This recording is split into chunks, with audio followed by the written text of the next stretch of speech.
So finally IBPS RRB 2022 का notification out हो चुका है। मोस्ट अवेटेड, सब लोग इस वैकेंसी का इंतज़ार कर रहे थे कि कब रिक्रूटमेंट आए, कब नोटिफिकेशन आउट हो और हम अपनी प्रिपरेशन शुरू करें। तो फाइनली आपके लिए एक और मौका आ चुका है और ये मौका गोल्डन अपॉर्चुनिटी इसलिए होती है क्योंकि यहाँ पे आप इंग्लिश की जगह पे हिंदी का चुनाव कर सकते हो और आप बिना इंग्लिश प्रिपेयर किए अपना सिलेक्शन पा सकते हो।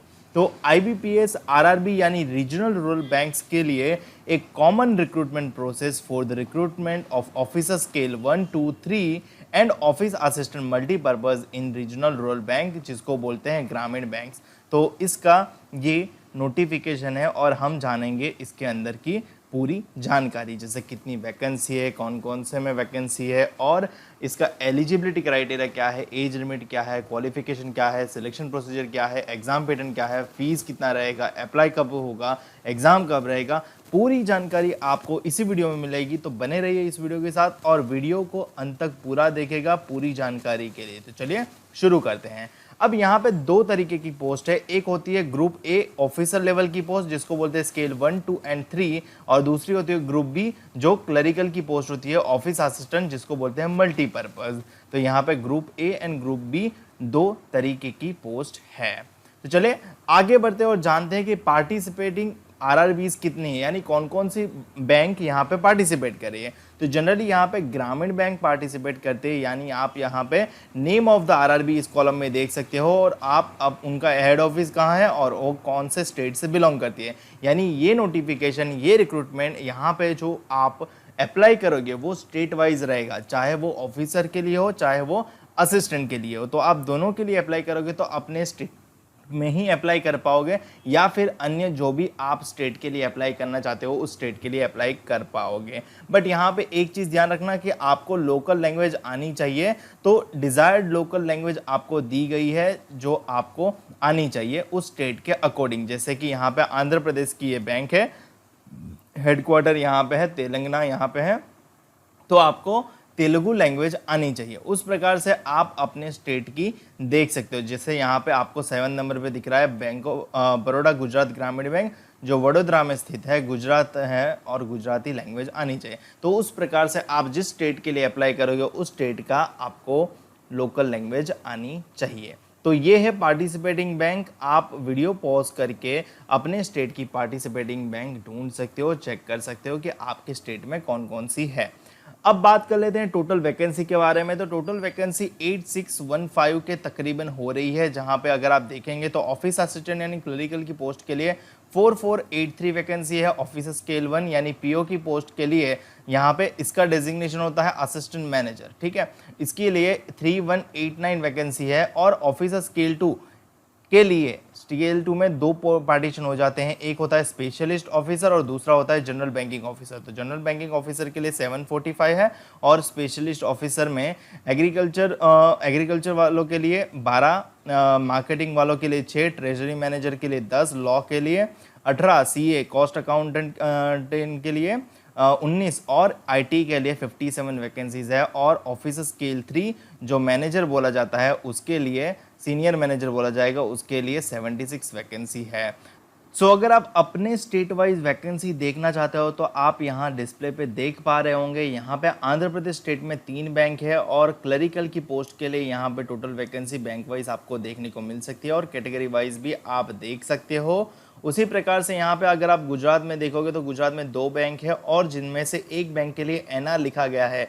NR का मतलब है नॉट रिपोर्टेड, यानी वो बैंक आपको फ्यूचर में अगर वैकेंसी रिपोर्ट करती है तो आपकी वैकेंसी बढ़ जाएगी। तो आप इसका ध्यान रखें। तो वैकेंसी कम नहीं होगी, वैकेंसी आपकी बढ़ेगी ही बढ़ेगी। तो NR जहाँ जहाँ लिखा है वो नॉट रिपोर्टेड है। तो ये है मल्टीपर्पज़ की वैकेंसी। अगर आप देखोगे अपने स्टेट वाइज, मैं स्क्रॉल डाउन कर रहा हूँ, आप वीडियो पॉज करके या फिर स्क्रीनशॉट लेके भी अपने स्टेट की वैकेंसी चेक कर सकते हैं।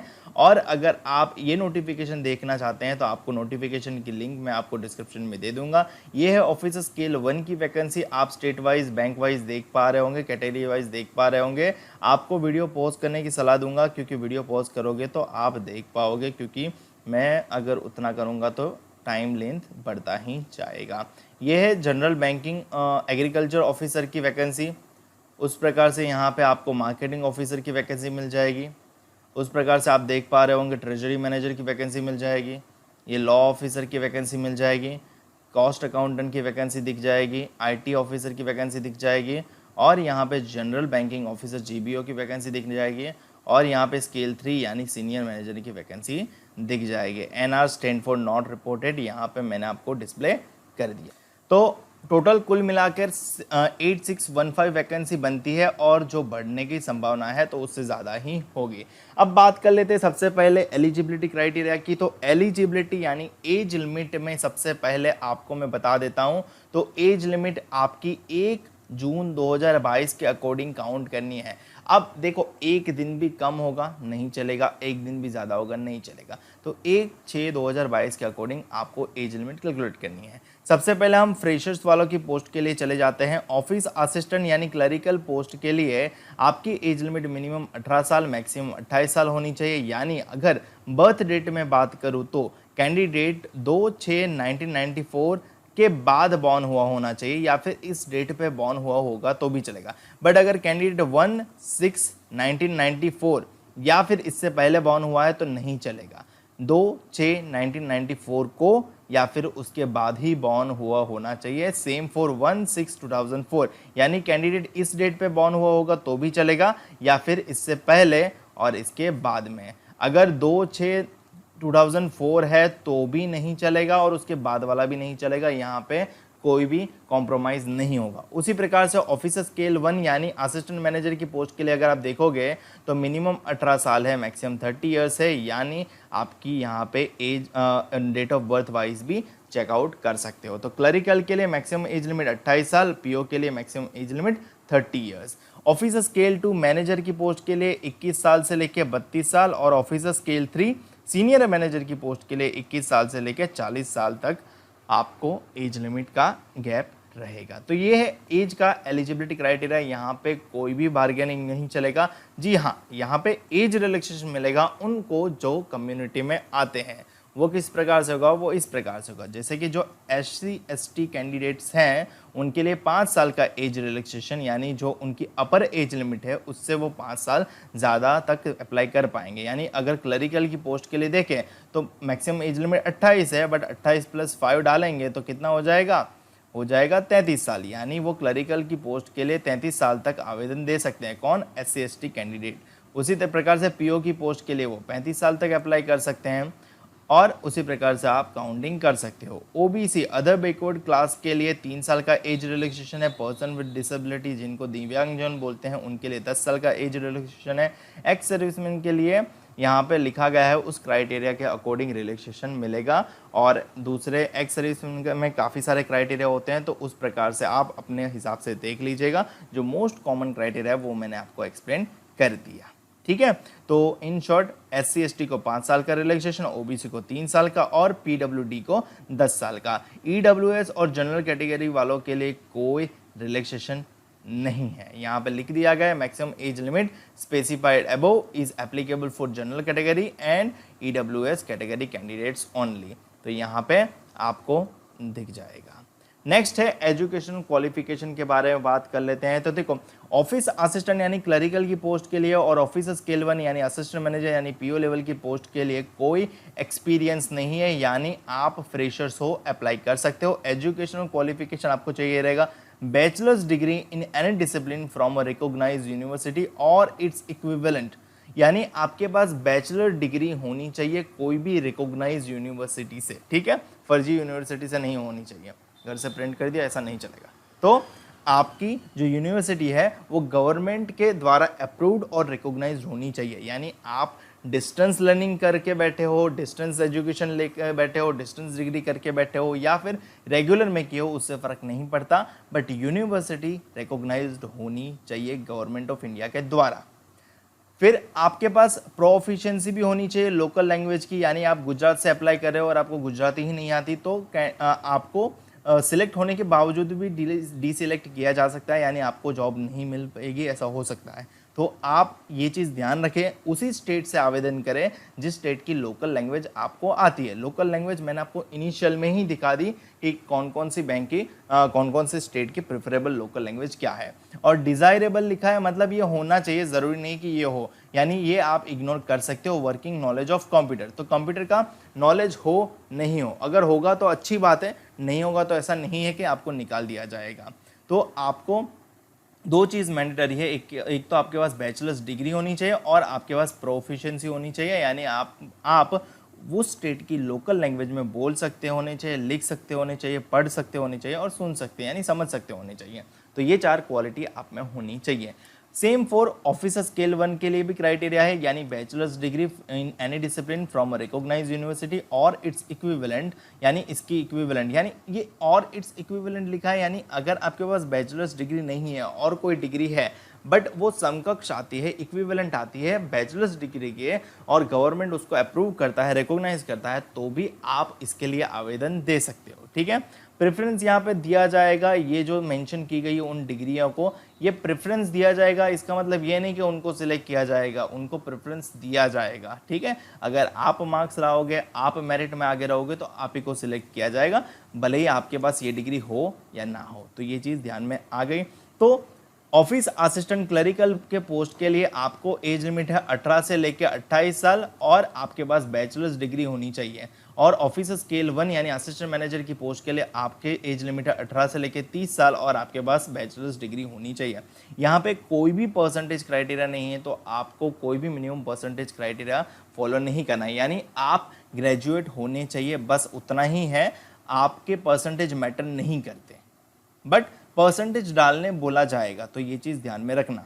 ठीक है, काफ़ी लोगों को बैकलॉग लगी होगी, एटीकेटी लगी होगी, उसके बाद उन्होंने सॉल्व किया होगा, तो क्या अप्लाई कर सकते हैं? बिल्कुल आप अप्लाई कर सकते हो। आप ग्रेजुएट होने चाहिए। ग्रेजुएट आप तब माने जाओगे जब आपके सारे पेपर क्लियर हो और रिजल्ट डिक्लेयर हो, तभी आप ग्रेजुएट माने जाओगे। ठीक है, अगर आपने एग्जाम दे दिए, रिजल्ट पेंडिंग है, तो ग्रेजुएट नहीं माना जाएगा, अप्लाई नहीं कर पाओगे। अगर आपका एग्जाम दे चुके हो, बैठे हो, बट रिजल्ट नहीं आया, तो भी नहीं अप्लाई कर पाओगे। सारा पेपर क्लियर है, एक ब्लॉक थी वो दिया है एग्ज़ाम, नहीं माना जाएगा। आपका फाइनल रिजल्ट ऑनलाइन भी डिक्लेयर हो चुका होगा तो भी चलेगा।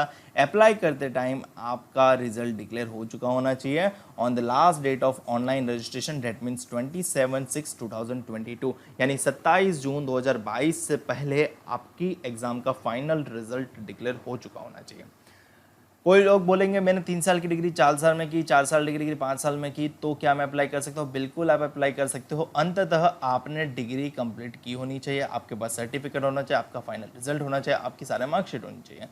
उससे फ़र्क नहीं पड़ता कि आप फर्स्ट क्लास है, सेकंड क्लास है, पास क्लास है, डजेंट मैटर। आपके पास बैचलर्स डिग्री होनी चाहिए, एज लिमिट फॉलो करो, सिलेक्शन एग्जाम में मार्क्स ले आओ, मेरिट में आ जाओ और सिलेक्शन ले लो, सिंपल रूल है। ठीक है, अब बात करते हैं बाकी 2 पोस्ट के लिए, जैसे कि ऑफिसर स्केल 2 यानी जनरल बैंकिंग ऑफिसर मैनेजर की पोस्ट के लिए। देखो यहाँ पे बैचलर्स डिग्री तो चाहिए इन एनी डिसिप्लिन, बट साथ ही साथ 50% भी चाहिए और प्रेफरेंस दिया जाएगा इन कैंडिडेट को, और यहाँ पे एक्सपीरियंस भी है। और एक्सपीरियंस कितना है? 2 साल का as an officer in any bank और फाइनेंशियल इंस्टीट्यूशन, यानी यहाँ पे ऐसा नहीं कह रहा है कि गवर्नमेंट में ही चाहिए, कोई भी बैंकिंग या फाइनेंशियल इंस्टीट्यूशन, चाहे वो गवर्नमेंट हो या फिर प्राइवेट हो या फिर कोई भी फाइनेंशियल इंस्टीट्यूशन हो, अगर आपका वहाँ पे 2 साल का एक्सपीरियंस वो भी ऑफिसर की पोस्ट का होगा, तभी आप इस पोस्ट के लिए आवेदन दे सकते हो, अदरवाइज नहीं। यहाँ पे 50% मांगा है, तो आपके पास 50% होना चाहिए, 49.99 भी नहीं चलेगा, तो ये चीज़ ध्यान में रखना। दूसरा है ऑफिसर स्केल 2 में स्पेशलिस्ट ऑफिसर की पोस्ट के लिए, तो वहाँ पे आईटी की पोस्ट के लिए आपके पास पर्टिकुलर आईटी रिलेटेड डिग्री चाहिए, जैसे कि bachelors degree from a recognized university in electronics, communication, computer science, IT और इक्विवेलेंट विथ मिनिमम 50% मार्क्स। यहाँ पे 50% मार्क्स मांगा है, तो आपके पास होंगे तभी आप अप्लाई कर पाओगे।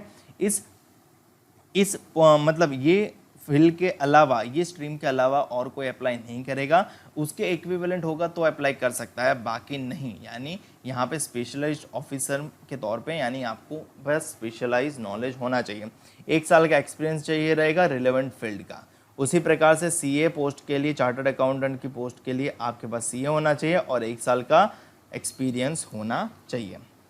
आप यहाँ पे देख पा रहे होंगे सीए के लिए 1 साल का एक्सपीरियंस। लॉ ऑफिसर के लिए लॉ की डिग्री चाहिए रहेगी 50% मार्क्स के लिए, मार्क्स के साथ सीए में कोई मिनिमम परसेंटेज क्राइटेरिया नहीं है। यहाँ पे लॉ ऑफिसर में 2 साल का क्राइटेरिया है, 2 साल का आपका एडवोकेट और should have worked as a law officer in banks और financial institution for a period of not less than 2 years, यानी आपके पास मिनिमम 2 साल का एक्सपीरियंस होना ही चाहिए। ट्रेजरी मैनेजर के लिए चेक करोगे तो चार्टर्ड अकाउंटेंट चाहिए या फिर एमबीए इन फाइनेंस चाहिए from a recognized university, percentage का कोई क्राइटेरिया नहीं है, एक्सपीरियंस 1 साल का रिलेवेंट फील्ड में। मार्केटिंग ऑफिसर के लिए अप्लाई करना चाहते हो तो एमबीए में इन मार्केटिंग की आपके पास डिग्री होनी चाहिए और 1 साल का आपके रिलेवेंट फील्ड का एक्सपीरियंस होना चाहिए। और एग्रीकल्चर ऑफिसर के लिए बैचलर्स डिग्री चाहिए इन पर्टिकुलर स्ट्रीम्स में और मिनिमम 50% मार्क्स भी होने चाहिए, 2 साल का एक्सपीरियंस भी होना चाहिए रिलेवेंट फील्ड का। तो आप देख सकते हो कि ये दोनों पोस्ट के लिए जो पहले 2 पोस्ट है ना, क्लर्क और पीओ असिस्टेंट मैनेजर, उन दोनों के लिए कोई भी अप्लाई कर सकता है, एनी ग्रेजुएट नो एक्सपीरियंस, यानी फ्रेशर्स जो आज ही ग्रेजुएट हुआ होगा ना वो भी अप्लाई कर पाएगा। बट ये पोस्ट के लिए आपको एक्सपीरियंस चाहिए और रिलेवेंट फील्ड का एजुकेशन भी चाहिए, एजुकेशन बैकग्राउंड भी चाहिए, तभी आप अप्लाई कर सकते हो। स्केल 3 सीनियर मैनेजर के लिए बैचलर्स डिग्री चाहिए, मिनिमम 50% मार्क्स चाहिए और जो आपको बोला गया है प्रेफरेंस विल भी वो होगा तो चलेगा, अदरवाइज ये और ये एक्सपीरियंस 5 साल का एक्सपीरियंस होना चाहिए ऑफिसर के तौर पे बैंक और एनी फाइनेंशियल इंस्टीट्यूशन का, अगर ये होगा तभी आप अप्लाई कर पाते हो। अब एक चीज़ कान खोल के सुन लो, यहाँ पे कोई बार्गेनिंग नहीं चलेगा। अगर आपका 27/6/2022 से पहले रिजल्ट नहीं आया, आप अप्लाई नहीं कर सकते, फाइनल ईयर वाले अप्लाई नहीं कर सकते। रिजल्ट ऑनलाइन डिक्लेयर हो जाए 27/6/2022 उस दिन पे या उससे पहले तो आप अप्लाई कर पाओगे। आपका फाइनल जो सर्टिफिकेट जो भी रिजल्ट बनेगा उस पर ये डेट मेंशन होनी चाहिए और आप तभी अप्लाई कर पाओगे। मुझे उम्मीद है कि आपके सारे सवालों के जवाब यहाँ तक मिल गए होंगे। अब बढ़ते हैं आगे और जान लेते हैं एप्लीकेशन फ़ी कितनी रहती है। देखो, आवेदन देने के लिए कुछ मिनिमम फ़ी है। ऑफिसर स्केल 1, 2, 3 पोस्ट के लिए आवेदन दे रहे हो तो 175 रुपये SC, ST, PWD कैंडिडेट के लिए और बाकी सारे कैंडिडेट के लिए 850 रुपये और सेम फॉर ऑफिस असिस्टेंट। आप दोनों के लिए आवेदन कर सकते हो, officer scale 1 and office assistant. ठीक है, ध्यान रहे क्लरिकल पोस्ट है ये और ये ऑफिसर स्केल 1 पोस्ट है, यानी असिस्टेंट मैनेजर की पोस्ट है। दोनों पोस्ट के लिए आप आवेदन कर सकते हो अगर आप एलिजिबल हो तो। दोनों के लिए अलग फॉर्म भरना है, अलग आवेदन देना है और अलग फीस भी पे करनी है। और एक चीज़ ध्यान रहे, एक बार फीस भरने के बाद, पे करने के बाद आप फॉर्म में कोई चेंज नहीं कर पाओगे, तो कृपया करके एक बार अपना फॉर्म 2 बार 3 बार ज़रूर चेक करें भरने से फाइनल कंफर्मेशन से पहले, क्योंकि उसके बाद नाम में गलती रह गई, बर्थ डेट में गलती रह गई, सरनेम में गलती रह गई, लेफ्ट थंब की जगह राइट थंब अपलोड हो गया, कुछ भी अगर एरर है आपको दोबारा फॉर्म फिलअप करना पड़ेगा, उस फॉर्म में कोई भी एडिट नहीं होगा। तो आपको फॉर्म भरते समय ये चीज़ ज़रूर से ध्यान रखें। और अगर आपको कोई भी हेल्प चाहिए तो आप मेरे इंस्टाग्राम पेज को ज़रूर फॉलो कर लीजिए, IBPS_गुरुजी पेज की आईडी है, और मुझे डायरेक्ट इंस्टाग्राम पे DM कर दीजिए कि सर ये एरर आ रही है, वो एरर आ रही है, सर क्या करूं। आप मुझे कोई भी क्वेरीज अपनी मुझे इंस्टाग्राम पे कर दोगे, मैं आपको पूरी क्वेरीज रिजॉल्व करने की कोशिश पूरी करूँगा। ठीक है, तो आपको ये एप्लीकेशन फ़ी है। अब बात कर लेते हैं सिलेक्शन प्रोसीजर की। तो सिलेक्शन प्रोसीजर में एक चीज़ समझ जाओ, पीओ की ऑफिसर की पोस्ट जो है ना स्केल 1, ठीक है, और क्लर्क की पोस्ट है। तो ऑफिसर की पोस्ट के लिए आपके पास प्रिलिमिनरी एग्जामिनेशन है, मेन एग्जामिनेशन है और इंटरव्यू है। क्लरिकल की पोस्ट के लिए प्रिलिमिनरी एग्जामिनेशन है, मेन एग्जामिनेशन है, इंटरव्यू नहीं होता। तो क्लरिकल की पोस्ट में आपका सिलेक्शन मेन एग्जामिनेशन के बेस्ड ऑन ही हो जाएगा। प्रिलिमिनरी के एग्जामिनेशन का स्कोर कभी भी फाइनल इवैल्यूएशन में, फाइनल मेरिट में काम नहीं लगता। तो सिलेक्शन क्लरिकल में मेन एग्जामिनेशन के स्कोर पे होगा, बट पीओ यानी असिस्टेंट मैनेजर की पोस्ट में, ऑफिस स्केल 1 की पोस्ट में आपका मेन एग्जामिनेशन का स्कोर प्लस इंटरव्यू का स्कोर एडअप किया जाएगा। प्रिलिमिनरी एग्जामिनेशन क्लियर करोगे तो ही मेन एग्जामिनेशन में जाओगे और मेन एग्जामिनेशन क्लियर करोगे तो ही इंटरव्यू में जाओगे। क्लरिकल के लिए इंटरव्यू नहीं है तो मेन एग्जामिनेशन के बाद उनका डायरेक्ट रिजल्ट आएगा। यहाँ आप प्रिलिमिनरी एग्जामिनेशन की एग्जाम पैटर्न देख सकते हो फॉर ऑफिस असिस्टेंट पोस्ट के लिए, ऑफिस असिस्टेंट पोस्ट के लिए और ऑफिस स्केल 1 पोस्ट के लिए। यहाँ पे आप देख पा रहे हो subject reasoning, 40 question 40 mark, subject numerical ability यानी maths 40 question 40 mark, total 80 question 80 mark, और कंपोजाइट 45 मिनट्स का समय, यानी 45 मिनट्स आप रीजनिंग को कितना देते हो, न्यूमेरिकल एबिलिटी को कितना देते हो, वो आपके हाथ में है। ठीक है, ये ऑफिस स्केल 1 की यहाँ पे देख पा रहे हो, रीजनिंग 40 क्वेश्चन 40 मार्क और quantitative aptitude 40 question 40 mark, total 80 question 80 mark और आपको 45 मिनट्स का समय। ठीक है, तो यहाँ पे आपको ये चीज़ ध्यान में रहे। और exam of medium of exam क्या रहेगा, तो इंग्लिश हिंदी में तो आपको पेपर मिलेगा ही मिलेगा, साथ ही साथ आपने जिस स्टेट के लिए अप्लाई किया होगा उस स्टेट की लोकल लैंग्वेज में भी पेपर रहेगा, तो आपको ये भी फ़ायदा रहेगा। तो आप अपने स्टेट की लोकल लैंग्वेज में भी पेपर देख सकते हो और सॉल्व कर सकते हो। नेक्स्ट, मेन एग्जामिनेशन की बात करें तो ऑफिस असिस्टेंट यानी क्लरिकल की पोस्ट के लिए प्रीलिम क्लियर करोगे तो आप मेन एग्जामिनेशन में जाओगे। रीजनिंग 40 क्वेश्चन 50 मार्क है, कंप्यूटर नॉलेज 40 क्वेश्चन 20 मार्क है, जनरल अवेयरनेस 40 क्वेश्चन 40 मार्क है, इंग्लिश लैंग्वेज अगर यहाँ पे 4A और 4B डॉट डॉट करके लिखा है, यानी आप इन दोनों में से कोई भी एक सेक्शन का चुनाव करेंगे, चाहे वो इंग्लिश का चुनाव करो चाहे आप इंग्लिश का हिंदी का चुनाव करो। ठीक है, दोनों ही सूरत में आपको 40 क्वेश्चन फेस करना है, 40 मार्क देखने हैं। न्यूमेरिकल एबिलिटी आपको 40 क्वेश्चन 50 मार्क, यानी टोटल कुल मिलाएंगे तो 200 क्वेश्चन 200 मार्क। ध्यान रहिए इंग्लिश हिंदी दोनों को साथ में मत मिलाना, नहीं तो 240 यहाँ पे हो जाएगा। आपको इनमें से कोई भी एक सब्जेक्ट ही टॉपिक ही चॉइस करना है। 200 क्वेश्चन 200 मार्क। और हाँ, ये एग्ज़ाम ऑनलाइन रहेगा, कंप्यूटर में रहेगा और ऑब्जेक्टिव मोड में रहेगा, यानी 4 ऑप्शन में से 5 ऑप्शन में से कोई भी एक ऑप्शन आपको चुनाव करना होगा। और नेगेटिव मार्किंग भी रहेगा, 1/4 इज़ द नेगेटिव मार्किंग।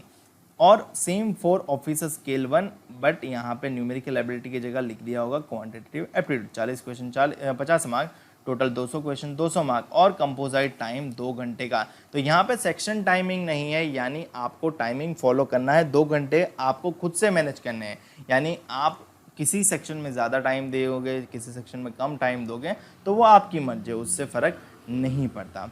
तो मेरे ख्याल से आपको मेन एग्जामिनेशन का भी पैटर्न क्लियर होगा। और यहाँ पे स्टार रखा है, वहाँ वो सब्जेक्ट आपको लोकल लैंग्वेज में भी देखने को मिलेगा, तो आप वो सब्जेक्ट लोकल लैंग्वेज में देख पाओगे। आगे बढ़ते और जानते हैं कि लोकल लैंग्वेज कौन कौन सी रहेगी। यानी आप यहाँ पे देख पा रहे हो जैसे कि आंध्र प्रदेश में आपको जो पेपर मिलेगा वो English Hindi and Telugu language में मिलेगा, गुजरात में English Hindi and Gujarati language में मिलेगा। उसी प्रकार से आप अपने स्टेट के अकॉर्डिंग देख सकते हो। तो जो जहाँ जहाँ स्टार मार्क किया है वो सेक्शन आपको इस लैंग्वेज में देखने को मिल सकता है। और आप किसी भी एक स्टेट के लिए अप्लाई कर सकते हो, ऐसा मत करना कि मैं 2 स्टेट के लिए अप्लाई कर दूँ। ठीक है, कंडीशन यही कहती है कि आप किसी भी एक स्टेट के लिए अप्लाई कर सकते हो। अगर आप 2 स्टेट के लिए अप्लाई करते हो तो आपको मतलब रेस्ट्रिकेट या फिर आपको डीसेलेक्ट किया जा सकता है। ठीक है, तो ये चीज़ समझ लेना, किसी भी एक स्टेट के लिए अप्लाई करना आपको जो कन्वीनियंट लगे।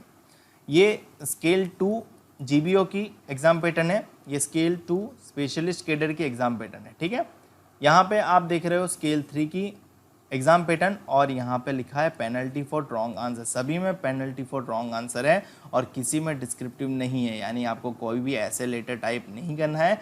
पूरा पेपर ऑब्जेक्टिव ही रहने वाला है। स्केल 2 और 3 के लिए कोई प्रिलिमिनरी एग्जामिनेशन नहीं है, डायरेक्ट एक ही सिंगल लेवल एग्जामिनेशन है, ये वाली और ये वाली। हाँ, इंटरव्यू ज़रूर रहेगा ऑफिस स्केल की पोस्ट के लिए, तो इंटरव्यू ऑफिस स्केल की पोस्ट के लिए रहेगा, यानी स्केल 1, 2 एंड 3। और आपका जो स्कोर टोटल इंटरव्यू का मार्क्स रहेगा वो 100 रहेगा और आपका जो बाइफर्केशन रहेगा वो 80-20 रहेगा, यानी 80 मार्क्स आपके रहेंगे ऑनलाइन एग्जामिनेशन के और 20 मार्क्स आपके रहेंगे इंटरव्यू के। यानी इन दोनों को जोड़ दिया जाएगा, यानी इंटरव्यू के 100 में से अगर मेरे 100 मार्क्स आएंगे तो मेरा 20 रेशियो प्रोपोर्शन काउंट हो जाएगा।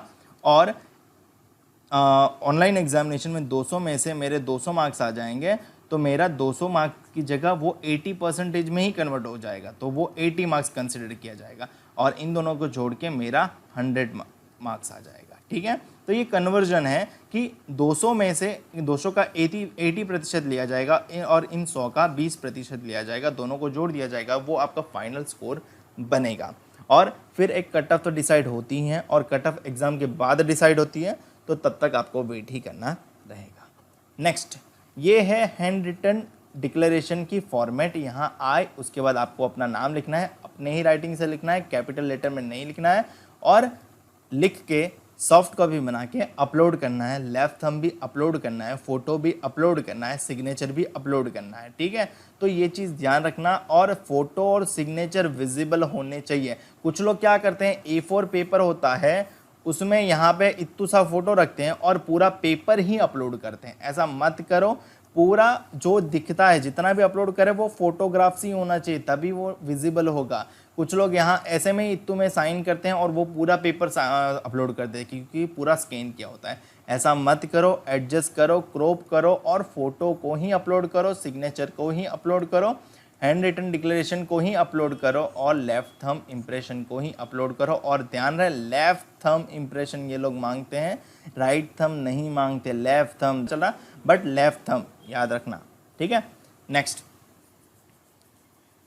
अब बात करते हैं टेंटेटिव शेड्यूल क्या रहेगा। तो ऑनलाइन रजिस्ट्रेशन 7 जून से स्टार्ट हो जाएगा, 27 जून तक होता रहेगा, यानी फाइनल डेट है अप्लाई करने की 27 जून। इस बार केवल 20 दिन का समय दिया गया है, तो 27 जून से पहले आवेदन ज़रूर दे दें। पहले 1-2 दिन रुक जाए, क्या प्रॉब्लम आ रही है वो चीज़ ध्यान दे दें, और कुछ लोगों के वीडियो दे देंगे, देख लें। जैसे कि मैं कल को या परसों आपके लिए वीडियो बना दूंगा कि कैसे रजिस्ट्रेशन करना है पूरा, तो आप वहां से सीख जाओगे कैसे रजिस्ट्रेशन करना है। पेमेंट फ़ी ऑनलाइन ही करनी है, 27/6 से पहले पेमेंट फ़ी कर देनी है। प्री एग्ज़ाम ट्रेनिंग जिनकी होगी वो इस डेट पे होगी। आपका कॉल लेटर इस मंथ में मिल जाएगा। ऑनलाइन एग्जामिनेशन अगस्त 2022 में होगी, डेट अभी बताई नहीं गई है। रिजल्ट आपका सितंबर में डिक्लेयर होगा। मेन एग्जामिनेशन आपका सितंबर-अक्टूबर 2022 में होगा, और आपका जो इंटरव्यू रहेगा वो अक्टूबर-नवंबर 2022 में रहेगा, और आपका फाइनल चयन, फाइनल रिजल्ट, प्रोविजनल अलॉटमेंट जो मिलेगा वो जनवरी 2023 में मिल जाएगा। यानी आप ऐसा मान सकते हो कि जनवरी 2023 में, सॉरी 23 में, मैंने गलती से 22 बोल दिया।